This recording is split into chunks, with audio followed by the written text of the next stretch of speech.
వచ్చిన తర్వాత ఎలా ఉంది, ఇప్పుడు జగన్మోహన్ రెడ్డి గారి ప్రభుత్వంలో ఎలా ఉంది?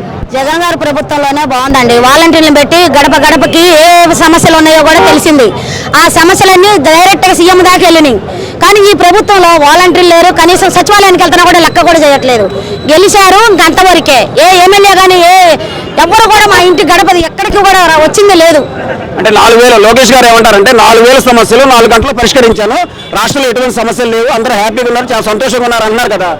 లేదండి, అవన్నీ వాళ్ళు డబ్బు చెప్పుకుంటున్నారు అంతవరకే. వాళ్ళు డబ్బా మాటలేదో చెప్పుకుంటారు కదా, అలాగేం లేదు. అంటే మేము ఫ్రీ బస్ ఇచ్చాము, మహిళలకు గ్యాస్ ఇచ్చాము, చాలా మేము వచ్చిన తర్వాత మహిళలు అయితే చాలా దినదిన అభివృద్ధి చెందుతున్నారు, వాళ్ళకి ఎటువంటి ద్రోగాలు అయితే చాలా సంతోషంగా ఉన్నారు అన్నారు చెప్తున్నారు కదా వాళ్ళు. పవన్ కళ్యాణ్ అలా చెప్తున్నారు. లేదండి, ఆ ఫ్రీ బస్ అనేది ఇక్కడ వరకే, అది లోకల్ వరకే. 10 రూపాయలు, 15 రూపాయలు, 20 రూపాయల వరకే.